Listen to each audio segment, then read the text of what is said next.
Bom dia, irmãos. Graça e paz a todos. Nós estamos aqui nessa manhã para gravarmos o vídeo de testemunho que nos foi proposto pela SAF. E o nosso testemunho é um testemunho que nós consideramos como envolve a nossa família. Então decidimos gravarmos juntos e espero que esse testemunho que Deus possa usar como meio de edificação para abençoar todos vocês. Amém?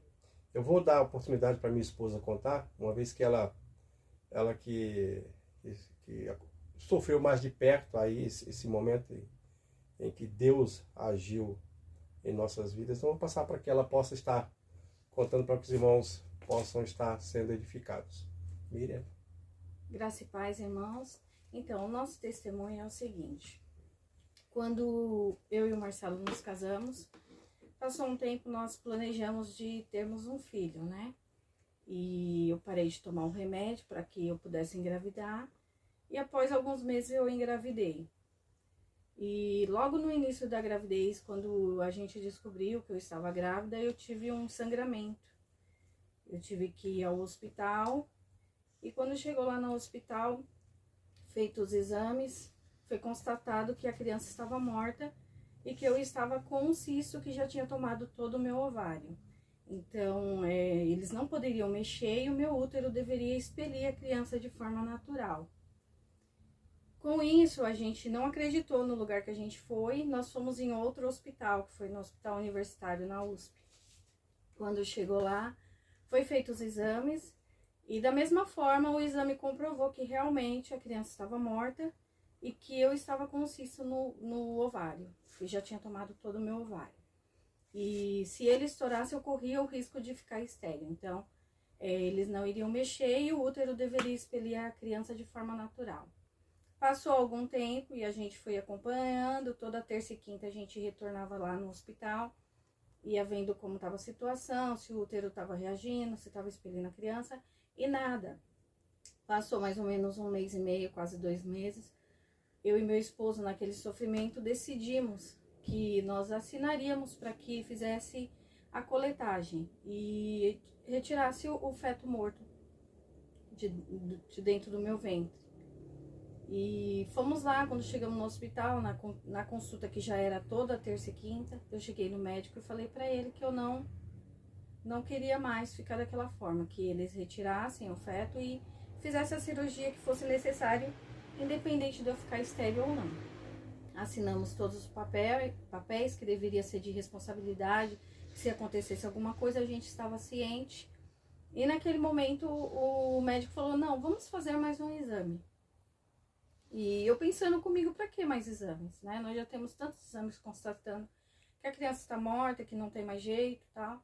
Mas mesmo assim eu aceitei fazer o exame. E meu esposo ficou na sala de espera e ali ele sentiu Deus falar no seu coração que para ele não havia nada impossível.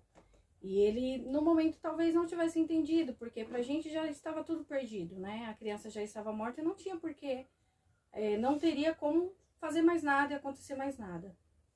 A gente foi, fez o exame. Quando eu entrei na sala para fazer o exame, que a médica colocou o aparelho, ela começou a chorar ali dentro da sala mesmo. E eu, sem entender o porquê que ela estava chorando, eu perguntei, meu Deus, será que eu vou morrer? Tem alguma coisa a mais aí? Por que ela tá chorando? E aí eu perguntei pra ela, o que tá acontecendo? E ela virou pra mim e falou assim, eu perguntei, tem alguma doença grave aí? Não, a sua doença tem mão, tem pé, tá perfeito. E tá se mexendo, seu bebê tá vivo. E naquele momento foi um momento de muita alegria e comoção dentro daquela sala, porque foram entrando médicos, os médicos olhavam a ultrassom onde dizia que a criança estava morta, que eu estava com cisto no ovário. E eles olhavam para aquela tela e eles enxergavam a Ana Júlia ali dentro já, um fetinho, na qual eles não sabiam o que era ainda, qual sexo era, mas eles viam que estava vivo e estava bem. Né? Naquele momento, o próprio médico, um deles, não acreditou naquilo que ele estava vendo. E ele falou, eu vou acompanhar toda essa gestação, porque eu tenho certeza que essa criança não vai nascer, não vai nascer perfeita, vai ter algum defeito. E quando foi dia 23 de fevereiro do ano seguinte, né? Ali foi tipo o mês de julho, agosto. Quando foi em fevereiro do ano seguinte, o médico Foi no dia que foi para mim ter a Ana Júlia, quando eu comecei a sentir as contrações, que eu fui ao hospital onde eu já estava sendo acompanhada, foi ligado para ele, ele veio imediatamente. E ali às 18 horas do dia 23, a Ana Júlia nasceu. E aquele médico pegou a Ana Júlia e ele revirava a Ana Júlia de tal forma, tipo assim, deixa eu ver se não há algum defeito, né? Deixa eu ver se ela nasceu perfeita. Foram feitos todos os exames e a Ana Júlia está aqui para a glória de Deus. Nós sempre falamos para ela, Ana Júlia, você é um milagre de Deus e há um propósito em sua vida. Se você está aqui hoje é porque Deus tem algo a fazer através de você. Então, irmãos, esse é o nosso testemunho. Deus fez um milagre muito grande nas nossas vidas. Então, acredito, para Deus não há nada impossível. Amém?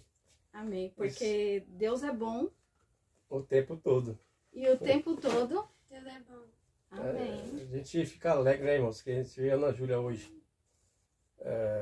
na igreja, participando dos louvores, tocando. É bem verdade que ela está aí nesse processo de aprendizado, mas a gente percebe que, de fato, a gente vê aos poucos esse propósito de tudo isso se revelando aos poucos, né? Então, isso alegra o nosso coração. Que Deus possa abençoar cada um dos irmãos, não somente a Ana Júlia, a gente percebe que o Pedro também está aqui do nosso lado, o Pedro Henrique, é um milagre também de Deus. Os nossos filhos são um milagre de Deus. A gente louva a Deus por conta disso. Que Deus abençoe a todos os irmãos. Amém.